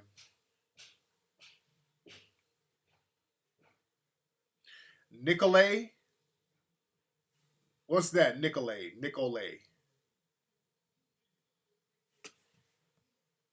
I haven't heard of Nicolay. But I'm telling y'all, man, the Hawthorne, hands down, man, those white dudes, they represent it, man. I'm not mad at them. They got it in. And the thing is, you don't see a lot of black groups get down like that because, see, we always want black folks. We want the new thing. And now it ain't even about the new thing. Our thing is, because the way the music industry is set up, we got to have a pop hit. We got to make a pop hit out the door. It's that type of shit. So, we don't really get to study the old school folks and really learn what they did and get it popping like that. But let me tell you another R&B singer right here. This is an Asian dude, man. I'm going to play him right now. Y'all got to get this album right here. This motherfucker is the bomb right here. His album is better than Tuxedo's. Hold on. To believe, come back, baby, please, 'cause we belong together. Who is the Magolino when times get up? Who's gonna talk to me on the phone till the sun comes up? Who's gonna take your place? There ain't nobody fair. Oh, baby, baby, we belong together, baby. When you left, I lost a part of me. It's still so hard to believe. Come back, baby, please, 'cause we belong together. Where am I gonna lean on when times get up?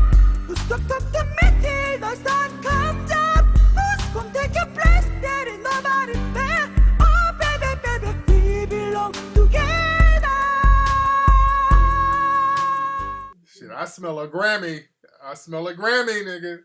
Let me see my boy. That's the baby. Look at P-Nizzle. That's Peanut. Look at Asir. Look at the big boy. Just big for no reason. Look at them big old buff baby arms. Hey. Yeah, he didn't have nothing on William Hung. William Hung ain't have nothing on him, man. What's up, man? What's up? This is my big old baby. He's 3 months. This is a seer. It'll be 4 months in June. He's just turned June. When is this? 13? 15. 15th. Okay, I'll be forgetting my children's birthday. Yeah. Yeah, my man was getting it in. Yeah, he got his little mittens on. You know, the kids got to have their mittens on. Yeah, they got to have their little mittens on. Why are you looking at your mom? He stays staring at his mom. Why are you looking at your mom, buddy? Look at people. Look at the people in the room. See?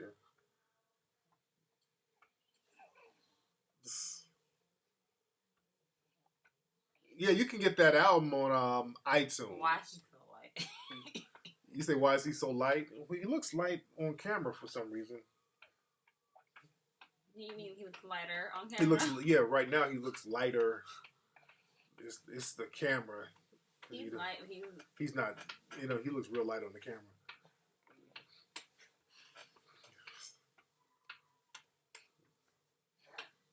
Say he looks just like Peanut? Nah. Everybody say he looks like me.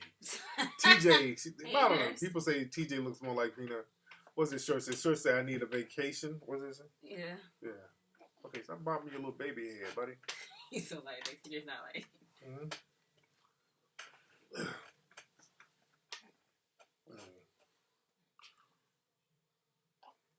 Okay, just stop bobbing that little head. Man. Yeah, that tuxedo out is the bomb, man.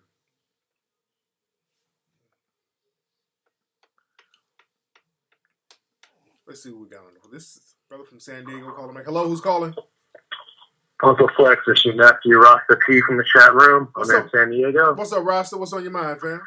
Man, I just want to contribute something that Fatima said on the podcast on Wednesday, and where she talks about, she says, hey, I get crappy service from my people, and I want to know, when we do get crappy service from my people, do we immediately call them out right there on it, or do we just say, hey, I'm not going to shop with you no more, because I do want to support them, but like your experience at Sweet Peas, or not Sweet Peas, Sylvia's in New York City, you know what I mean? Like, do we say something right there, or we just let it go? You know, I don't make a big deal out of it. Like, if it's something that's consistent, then I would be like, okay, hey, you know, let me holler at one of the waitresses or something like that if it's consistent. But the thing is, black folks, we deal with shitty service when we walk into liquor stores, we walk in the Asian gas station. They talking to us behind bulletproof glasses, looking at us crazy with their guns under the trigger, under the table. So we get shitty service all the time, and we take it and don't say nothing, and we keep going. But all of a sudden, if a black person is rude, then fuck this black shit. Now we want to be on that. So that's my thing. I don't like to tax them on some other shit, and I ain't taxing these other groups. So I'm not with that either. I want to know how you felt about that. How should we go about that? You can holler at them, and just like Claude Anderson say, you kind of pull them to the side and say, okay, look, I need you to kind of increase your service and do this a little bit better because I do want to support you. So if you just holler at people, just pull them, they can respect that. If you just pull them to the side and let them know what's popping, they can respect that, and that's the best way to do it instead of making some big brouhaha about it. But thank you, brother. There you go. You want to take him here? Yeah, no, you can take him. I'm about to go upstairs right now. We're going to watch that movie. What's that movie we're going to watch? The Law. Have y'all seen The Law? We're going to watch that tonight. There you go. Say goodbye, Peanut. Yeah, we're going to watch The Loft. That movie looks good. Anybody seen that movie?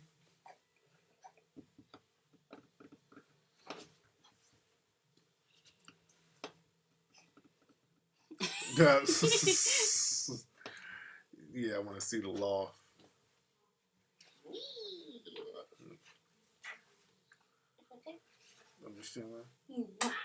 I don't have title. Y'all heard the controversy about that.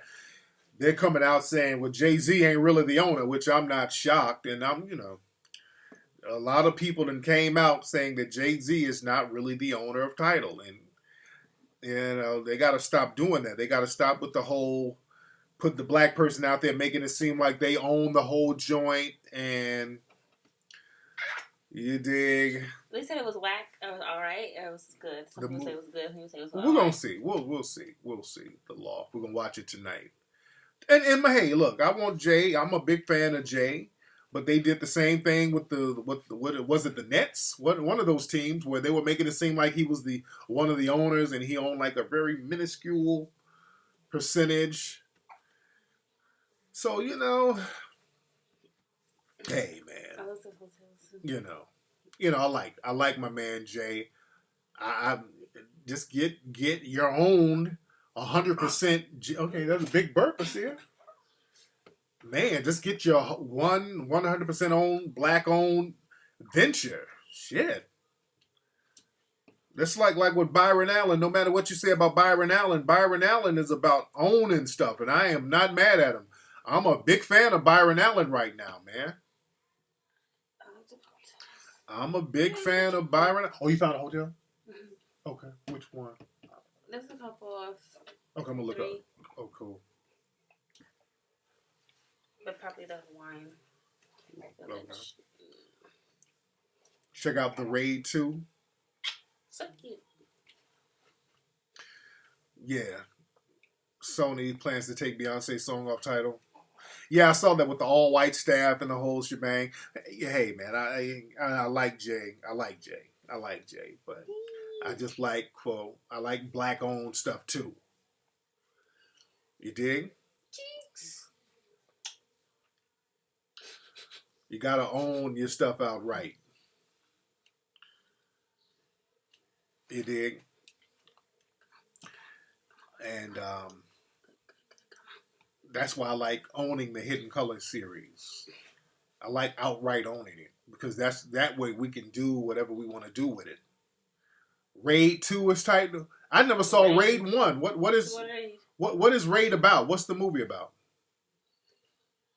Are you happy? I haven't seen Raid 1.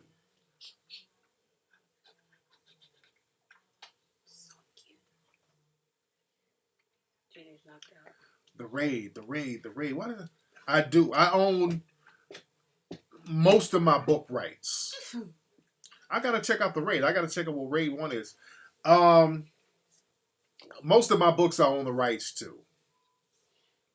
The most important one for me to get the rights to was The Art of Mackin. That was the main one. Because that, to this day, that's still my biggest seller. That book just consistently sells, just year after year, month after month. That The Art of Mackin. And you can get that at Amazon.com and BarnesandNobles.com. But that book consistently sells. You say Jay-Z get niggas blackballed. That's why I like him. No, I just like Jay-Z. I like his hustle. I like his grind. Yeah, I like his hustle. I like his grind.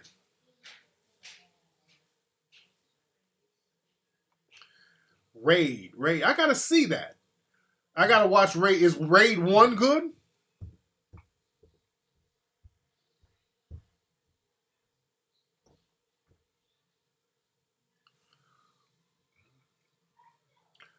I gotta peep that.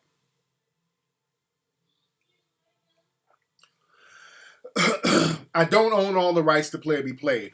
That's through Simon and Schuster. They own the publishing rights to that. And my book, The Mac Within, Penguin Books owns the publishing rights to that. But I own the rights to The Elite Way, The Art of Gold Digging, and The Art of Mackin. And again, The Art of Mackin. And that's why it's important to start building certain things at a young age. And I'm so glad I did that book because that book has just consistently made paper. That book has been a bestseller. So I could retire off that book alone. If I did nothing else, I could live off The Art of Mackin. Excuse me. I could literally live off The Art of Mackin for the rest of my life. The Elite Way is my favorite too. The Art of Mackin is a more fun book. The Elite Way is a more in-depth book. It's more in-depth with game. The Elite Way is very in-depth with game. But The Art of Mackin, it's a juggernaut, man. It won't stop selling. That movie consistently is on the bestsellers list. It still sells to this day. I get thousands of dollars every month for that book.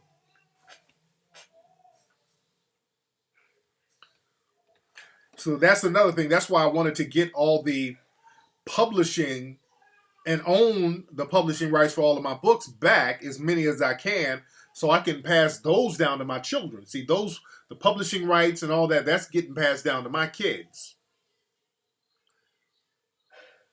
Because, man, they'll get you on the publishing, man. They will try to screw you. I had to get my royalties for the books that's with Simon & Schuster and Penguin, man. I had to go through some legal stuff, you dig? Because what happens is that they'll try to send the money to the literary agent, and then there's a whole bunch of shit. They got to try to skim your money, and then you got to go through hoops to get it. That's why I got to get the rights to all my stuff, so then you can pass that stuff down.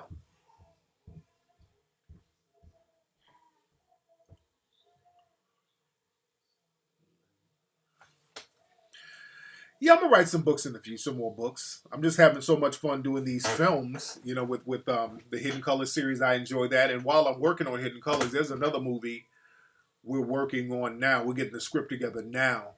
It's a real tight concept, and we're gonna shoot that pretty quickly. This is a crime drama, and we're getting that together now, and we're gonna start casting probably in August for that. I want to either shoot it out here in LA or Detroit. I probably want to do this new movie in LA or Detroit.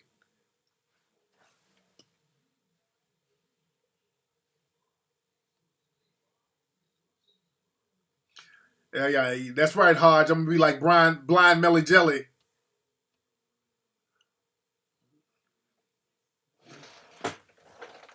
The Game Advisor is still coming out. I've been working on that book for 5 years. I've shelved that book, man. I've had that book shelved for a long time. I got to get back on that book. I got to get back on the Game Advisor eventually and finish that. Babadook. I haven't seen Babadook.